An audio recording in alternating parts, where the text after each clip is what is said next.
안녕하세요. 백기락입니다. 백기락의 뒷뷰로 만나는 인공지능의 이해와 역사 3부작 중에 오늘 두 번째 시간인데요. 이번 시간은 지난 시간에 인공지능의 역사 93년까지 제가 한번 다뤄봤죠. 이번 시간은요. 인공지능이 드디어 고개를 들다 93년 이후부터 지금까지 이야기를 한번 진행해 보고자 합니다. 자, 인공지능이 드디어 고개를 들다. 우리 인공지능의 시대라는 표현들을 많이 쓰잖아요. 시대가 되려면 한 분야의 연구만으로는 되지 않고 어떤 그 소재가 우리의 삶 전반에 많은 영향을 끼치거나 곳곳에서 좀 확인이 되어야 시대라는 표현을 쓰는 것 같아요.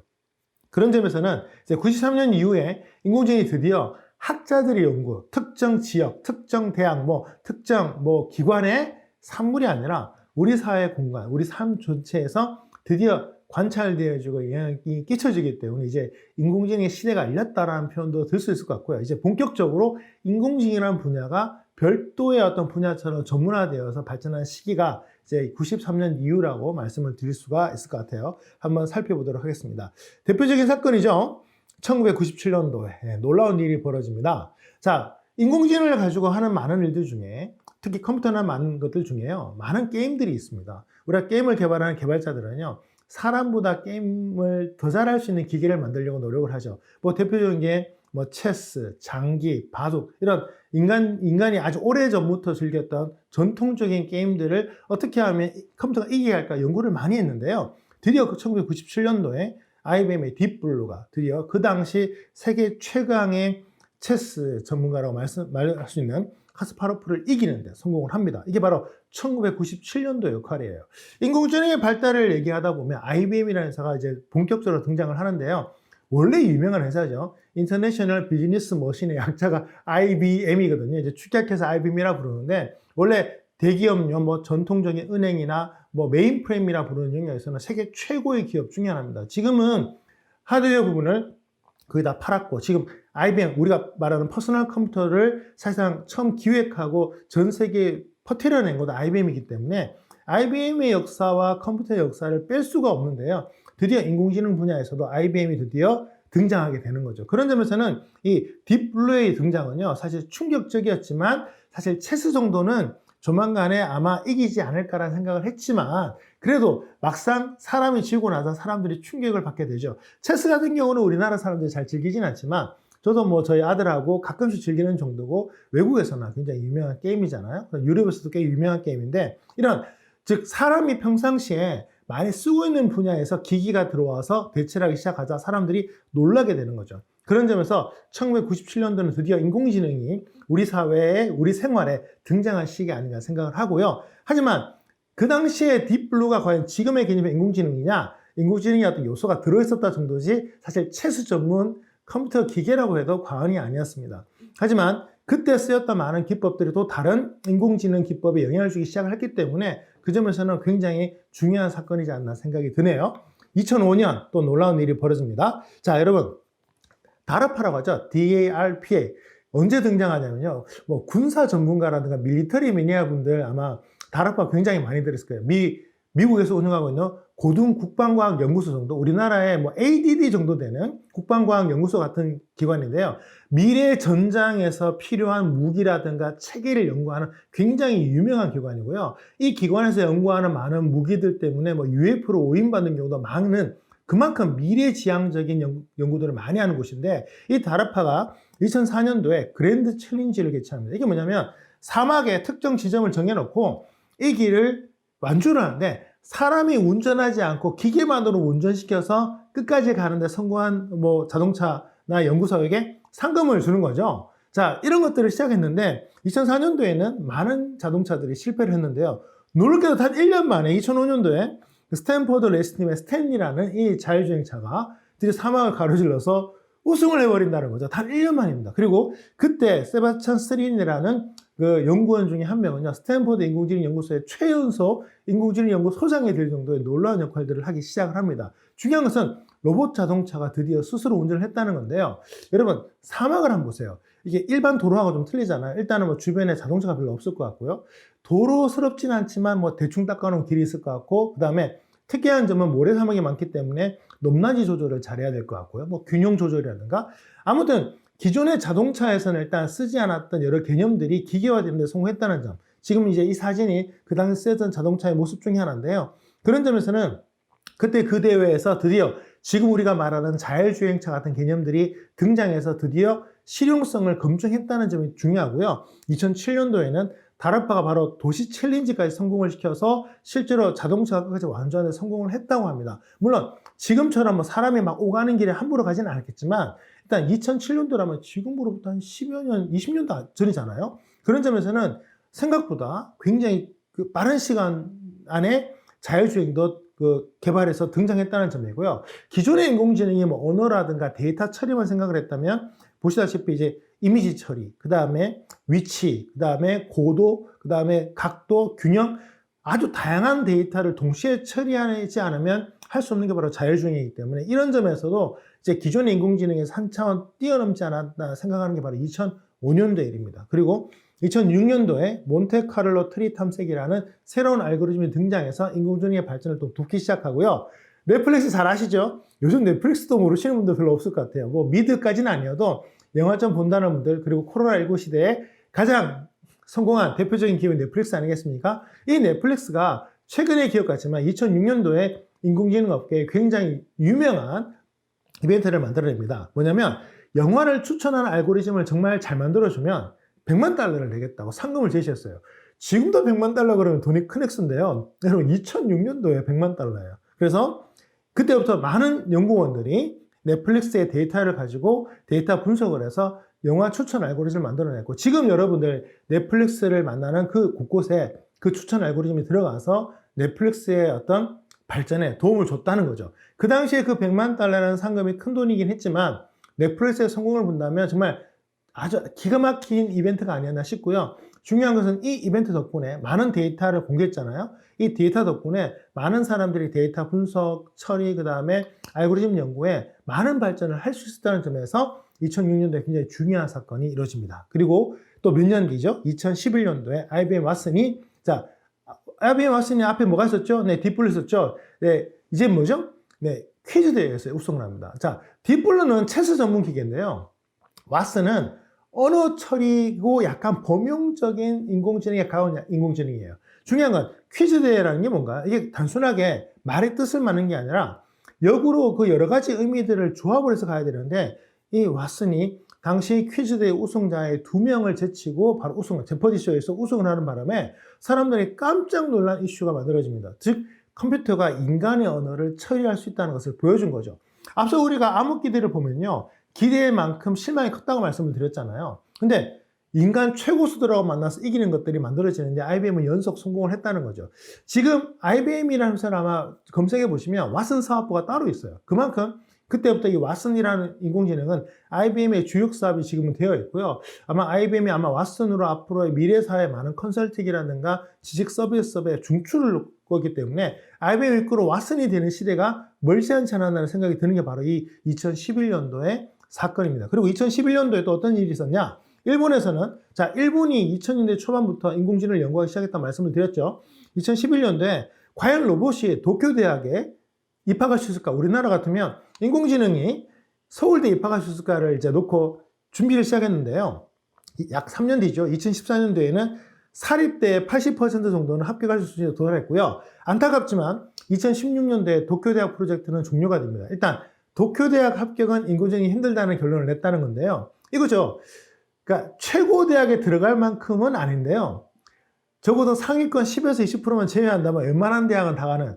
그래서 가끔 저는 이런 생각을 해요. 이제 상위 20% 혹은 10% 대학에 들어가지 못하면 우리 인공지능보다 못한 게 아닌가라는 생각이 들 정도로 상당히 발전되어 있고 일본 역시도 인공지능을 굉장히 오래 연구했다는 점을 말씀드리고 싶고요. 그리고 본격적으로 우리가 이제 최근에 듣고 있는 여러 가지 개념들이 나오기 시작하는데 구글이 브레인 프로젝트를 등장시키면서 앤드류 응이나 그렉 코라드, 제프 딘 같은 연구원들을 참여시키는데 앤드류 응은 그때부터 구글과 많은 프로젝트를 하면서 인공지능의 아주 유명한 인사가 또 되어 갑니다. 그래서 최근 만나는 이제 여러 인공지능계에서 구글이 등장을 해서 인공지능에 대한 이야기들을 풀기 시작을 하죠. 2010에서 2013년도에 어떤 일이 있었냐? 일본은 드디어 아까 체스라는 게 나타났잖아요. 일본에서는 본쿠라즈라는 장기 프로그램이 드디어 일본 장기의 명인을 이기는 데 성공을 합니다. 그리고 앤드류 응은 구글의 막대한 빅데이터 중에서 딥러닝 환경을 조성해서 유튜브에서 이미지를 뽑은 다음에 무려 1000만 개를 뽑았다 그래요. 그 1000만 개 이미지를 뽑아서 컴퓨터가 스스로 사람과 고양이를 분리하는 데 성공합니다. 나중에 저희가 인공지능의 이해 시간에 또 말씀을 드리겠지만 지금까지 인공지능은요, 이제 지도학습이라고 해요. 이게 사람이다, 이게 고양이다를 사람이 정해놓고 학습을 시켰다면 인공지능이 뭘 했냐면요, 스스로 사람과 고양이를 분리하기 시작했다는 거죠. 물론 여기에는 그 보상 이론이 들어가서 맞추면 뭐가 들어가고 틀리게 되면 감점을 주고 이런 시스템이 들어갔지만 그래도 사람을 사람이라고 규정하지 않은 상태에서 기기가 스스로 머신러닝을 했다는 거죠. 그 다음에 결론을 냈다는 점에서 굉장히 획기적인 일로 치고왔습니다. 즉 인공지능이 스스로 사람을 규명해냈다면 나중에 인공지능이 자동차를 규명하고 인공지능이 빌딩을 구분할 수 있지 않을까요? 그렇다면 사람을 구분하고 빌딩을 구분해내기 시작하면 이미지 안에 많은 사물들에 대해서 예전에는 태그를 달았잖아요. 이제는 그렇지 않아도 구분할 수 있게 된다는 점에서 이 당시의 시도는 굉장히 놀라운 성과라고 발표되고요. 또 다른 영역이죠. 이미지넷이라는 경연대회에서 제프리 힌튼 교수팀의 슈퍼비전이 이전에 달성하지 못했던 획기적인 성과를 내기 시작합니다. 역시나 제프리 힌튼 교수 역시도 인공지능 분야에서 아주 유명한 분이 되어 가는데요. 이때 이미지 처리 능력들이 비약적으로 성장하게 된 계기가 2012년도라고 말씀드릴 수 있고요. 자, 이제 페이스북 등장하죠. 자, 페이스북은 얀너쿤 교수를 도입해서 인공지능 연구소를 만들기 시작합니다. 페이스북도 사실 인공지능 분야에서는 둘째가 라면 서러운 기업이 되어가고 있는데 2013년부터 조금 늦었어요. 이제부터 연구를 시작하고 그 다음에 구글은 제프리 힌튼 교수의 벤처 회사인 DNN을 인수하면서 본격적으로 M&A까지 해나가면서 인공지능 분야를 획기적으로 발전시키기 시작합니다. 그리고 2014년도에 또 재밌는 일이 벌어지죠. 아마 보셨을 것 같아요. 소프트뱅크의 인공지능 로봇 페퍼가 발표됩니다. 즉 로봇 안에 인공지능이 들어가서 인사하고 말하고 그 당시에 2010년대 초반 중반에 로봇 강아지 이런 것들 아마 만나보신 분들 계실 것 같아요. 아마 샀던 분들도 계실 것 같은데 생각보다 괜찮았다고 합니다. 물론 가격은 좀 비쌌지만 밥 달라는 얘기도 하지만 실제 밥 줄 필요 없죠. 그 다음에 대소변 가릴 필요 없고 그런 점에서는 괜찮을지 모르지만 일단 인공지능이 들어가서 로봇화 시켰다는 점에서는 굉장히 획기적인 건데 지금 사실 일본이라는 나라가 굉장히 대단한 게 로봇 기술이 많이 발달되어 있어요. 그래서 인공지능의 소프트웨어라든가 서비스 이런 것에서는 유럽 국가들이나 미국 국가들이 굉장히 잘하고 있는데 로봇에 탑재를 해서 만져지는 인공지능에서는 일본도 둘째가라면 서러운 나라가 아닌가 생각이 드네요. 그런 점에서는 일본의 이 소프트뱅크의 인공지능 로봇은 굉장히 센세이션을 일으켰고요. 그리고 2014년부터 특징 중에 하나가 인공지능이 발달하는 과정에서 인간처럼 행동을 하는데 인간이 아니란 말이에요. 그렇다면 얘가 법을 따를 것인가? 이런 고민들을 하다 보니까 윤리적인 부분을 건드리기 시작한 게 또 2014년부터 시작이 됩니다. 일본이라든가 그다음에 구글 같은 회사들이 윤리인을 설치한 것도 2014년도로 나와 있고요. 그리고 기억해 두세요. 영국의 딥마인드를 4억 유로를 주고 인수한 시기가 바로 2014년도입니다. 또 딥마인드라는 회사, 인공지능 세계에서 모르면 안 되는 회사인데 나중에 제가 다시 한번 소개하도록 하고요. 그 다음에 앤드류용은 또 중국으로 넘어가서 바이두와 인공지능을 또 개발해서 바이두 아주 유명한 또 그 회사 아니겠습니까? 그리고 페이스북은 본격적으로 이제 연구를 하는데 사람 얼굴 인식 기술을 연구하기 시작을 합니다. 그리고 테슬라 드디어 등장하네요. 오토파일럿 기술을 발표하고요. 2015년, 자 1년밖에 안 지났어요. 그런데 페이스북은요, 페이스넷 발표하면서 얼굴 인식률 99.96%. 근데 이거보다 더 중요한 요소가 있어요. 사람보다 인공지능이 누구인지 판정하는 게 더 빨라진 시기가 바로 2015년부터입니다. 즉, 사진을 보고 이 사람이 누구인지를 판단하는 게 기가 더 빠르다는 거예요. 그래서 2015년은 사실상 이미지 처리 기술이 인간을 뛰어넘었던 시기라고 볼 수가 있고요. 그 다음에 구글 같은 회사들, 구글이 좀 이렇게 오픈소스 많이 만들잖아요. 케라스 같은 걸 출시하면서 많은 개발자들이 인공지능을 좀 더 쉽게 접할 수 있는 계기를 만들었고 드디어 그 유명한 알파고 등장합니다. 등장해서 파노 2단과의 대전에서 오전 전승을 하면서 지금까지 보지 못했던 강력한 바둑 인공지능 프로그램의 등장을 알렸던 시기가 바로 2015년입니다. 자, 잠깐 쉬어갈까요? 인공지능의 4대 천왕 들어보셨나요? 네, 지금 활동하는 아주 유명한 사람들인데요. 얀느큰 육대 교수는 페이스북 AI 리서치를 맡고 있는데요. 이제 페이스북도 굉장히 많은 연구들을 하다 보니까 이제 유명해지고 있고요. 그 다음에 몬트리올 대학의 요수아 벤조 교수님은 딥러닝 알고리즘 분야에서 굉장히 뛰어난 분이라고 합니다. 앞에 말씀드렸던 앤드류 스탠포드 교수라든가 제프리 힌튼 교수들은요, 2000년대 초반부터 인공지능이 고개를 들 나의 대표적인 인물들이기 때문에 두 번 설명하지 않아도 아시지 않을까 생각을 합니다. 그래서 이런 거 알아두면 인공지능 좀 아시네라는 말을 들을 수 있는 꿀팁 같은 경우니까 한번 알아봐 주시면 좋고요. 가끔씩 이런 분들 또 국내에 모셔서 얼마 전에 삼성전자가 이 중에 두 분을 모시고 그 다음에 세미나 같은 걸 열었거든요. 외국 분이니까 이름 모르고 있다가 이런 걸 좀 알아두면 정말 중요한 분을 모셨구나. 아시게 되면 시간 내셔서 한번 볼 수 있는 기회도 만들어질 테니까 이름 정도는 알아두시면 좋지 않을까 생각을 합니다. 그리고 2016년 드디어 인공지능이 지금이었던 인공지능이 어떤 이슈를 만드는 대표적인 기기죠. 알파고가 등장합니다. 알파고는 2015년 등장했는데요. 사실 파누이 2단이 그렇게 뛰어나거나 유명한 분은 아니었어요. 왜냐면 바둑계에서는. 근데 이세돌9단은 달라요. 우리나라가 배출한 그 바둑 기사 중에서 가장 우승 기록도 많고, 그 다음에 모든 기록을 갈아치웠던 천재 바둑 기사가 이 이세돌 9단인데요. 구글이 이세돌 9단을 콕 집어서 이제 알파고와 함께 경쟁을 벌이게 된 거죠. 그래서 여러분 잘 아시다시피 알파고가 4승 1패로 이기게 됩니다. 그리고 그 당시에 이제 AI가 병 같은 걸 진단할 수 있는 이제 진단율을 96에서 97% 진단할 수 있다는 논문도 발표되고, 다보스 포럼에서는 4차 산업혁명을 의제로 만들면서 그 안에 인공지능이 포함되도록 한 것도 2016년입니다. 어쩌면 이제 경제, 사회에 인공지능이 전파된다. 이제 사실상 기정사실화된 시기가 2016년도가 아닌가 생각을 하는데요. 알파고는 사실 인공지능을 유명하게 만든 게 된 아주 유명한 소프트웨어이자 인공지능 존재이기 때문에 별도로 한번 제가 정리를 해봤습니다. 알파고, 딥마인드, 데미스 하사미스 기억하십시오. 자, 데미스 하사미스는요, 본인 스스로도 아주 뛰어났던 천재 체스 기사이기도 합니다. 그리고 10대 때 게임 회사에 들어가서 돈도 많이 벌었던 사람인데요. 이 사람이 딥마인드라는 인공지능 회사를 만들어서 이제 키우기 시작하는데, 하사미스의 고민이 이거예요. 지금까지 인공지능은 약간 전문가 인공지능이었어요. 즉, 전용 인공지능이라면 범용 인공지능을 만들 수 없나? 꼭 뭔가를 새로 하는 데 새로 만들어야 되나? 그런 생각에 약간 범용으로 만들 수 있는 인공지능을 이제 연구하기 시작했는데요. 2014년도에 구글이 썩 인수를 해버립니다. 그래서 그걸 바탕으로 해서 2015년도에 알파고를 만들게 되고, 2016년도에 구글 이세돌 9단을 이기면서 세계적으로 유명한 인공지능이 되죠. 자, 알파고는 바둑 인공지능계에서는 이제 아주 유명한데, 근데 여러분들은 알파고만 알고 계시잖아요. 중요한 건 이겁니다. 2017년도에 전 세계 바둑 최고 기사들에서 60년 기록하고요. 커제도 이기고요. 그 다음에 그때 등장했던 알파고 제로라는 다음 세대 인공지능 그 바둑 프로그램은요, 알파고조차도 전승을 이겨버리는, 그리고 알파고 제로 발표 후에 단 2달이 안 걸려서 알파 제로까지 나오면서 이제 게임 범용 인공지능의 등장을 알린 게 바로 2015에서 17년도의 시기입니다. 어쩌면 구글의 딥마인드, 데미스 하사미스 이 팀이 갖고 있는 파워는요, 지금 우리 일상에서 느껴지는 많은 부분들을 개척을 하고 있는데, 또 알파고 기술을 바탕으로 2018년도에 알파폴드라는 인공지능을 개발했는데요. 이것은 단백질 분석에 들어가서 지금까지 인간 팀들이 낼 수 없던 놀라운 성과들을 아주 빠른 시간 내에 개척하기 시작했고, 지금 알고 있는 코로나19의 어떤 단백질 구조 같은 경우도요, 알파폴드가 아주 빠른 시간 안에 분석을 합니다. 그리고 2019년도에는 이제 알파스타라는 걸 발표해서 스타크래프트까지 이제 공략을 시작했다는 거죠. 2014년도에서 2021년까지 이제 지금까지 쭉 인공지능에서 이 알파고 딥마인드, 구글 딥마인드 팀이 역할을 하면 대단한 일들을 하고 있는데요. 어쩌면 이제 2019년, 2020년도에 이제 알파폴드라든가 알파스타, 알파폴드 정도면 기억하시면 될 것 같은데, 드디어 인간 생활에 유용한 인공지능이 등장했다라고 보실 수 있는 게 바로 2019년, 20년도의 시기라고 생각을 합니다. 그리고 이 시기에 또 등장하는 게 뭐냐면 GPT-3입니다. 자, GPT-3는 뭐냐?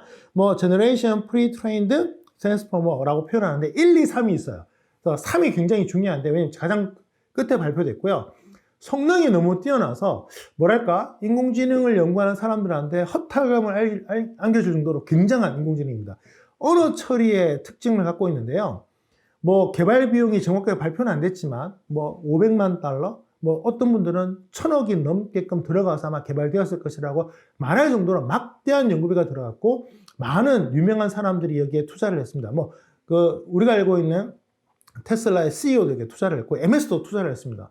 최근에 이제 MS가 GPT-3를 MS의 애저 시스템에 독자적으로 쓰겠다고 해서 비난을 받았지만, 이때 등장하는 회사가 바로 오픈 AI라는 회사입니다. 즉, 인공지능을 누구나 좀 쓸 수 있게 할 수 없을까를 개발했는데, 이 오픈 AI 아주 유명한 이 GPT 시리즈의 아주 유명한 일화가 있는데요. 약 2년 전쯤 일일 거예요. 공개를 했다가 너무 충격적인 사실에 닫아버립니다. 왜냐하면 이 GPT가 글을 썼는데요. 이 글을 가지고 이게 베낀 거냐 아니냐, 예를 들면 사람이 썼냐 기계가 썼냐를 판단을 했는데 구분이 안 되는 거예요. 그래서 우리 사회에 좋은 점을 주기보다는 우리 사회에 안 좋은 점을 더 많이 줄 수 있겠다 싶어서 급하게 닫고 수개월 동안 문을 닫고 있다가 다시 열었던 게 이 GPT-3G라고 합니다. 지금 보면은 글쎄요, 뭐 간단한 코딩도 하죠. 그 다음에 뭐 웬만한 문장을 만들어내거나 사람과 대화를 막 철학적 대화를 하는 걸 보면 GPT-3를 보고 있으면 얘가 사람일까 인공지능일까 정말 구분이 안 될 정도의 시기가 등장을 하는데요. 지금 시대를 보면 이렇게 표현할 것 같아요. 인공지능이 이제 넘치는 시대다. 뭐 구글의 딥마인드부터 시작해서 이런 알파고 시리즈, 그 다음에 구글의 텐스플로러나 케라스 같은 수많은 인공지능 라이브러리, IBM의 왓슨, 페이스북의 메신저, 애플의 시리, 그 다음에 우리 삼성전자의 뭐 빅스비라든가 네이버의 클로버까지 이런 수많은 인공지능이 등장을 하면서 우리 일상에 나도 모르게 지금 인공지능을 많이 쓰고 있는데 지금 여러분이 쓰고 있는 뭐 스마트폰, 그다음에 메신저 프로그램에도 인공지능이 들어가서 돌아가고 있습니다. 심지어 제가 지금 만들고 있는 이 PPT 안에도요, 마이크로소프트 인공지능이 들어가서 이제 인공지능이 작동을 하고 있는데요. 마이크로소프트는요, 중국 과기원 같은 곳에서 인공지능을 연구한 기업 순위를 매겼을 때 1위를 할 정도로 세계 최고의 인공지능 능력을 갖고 있다고 인정받는 회사이기도 합니다. 자, 요즘 인공지능이 어떤 일들까지 하는지 한번 볼까요? 그림을 그립니다.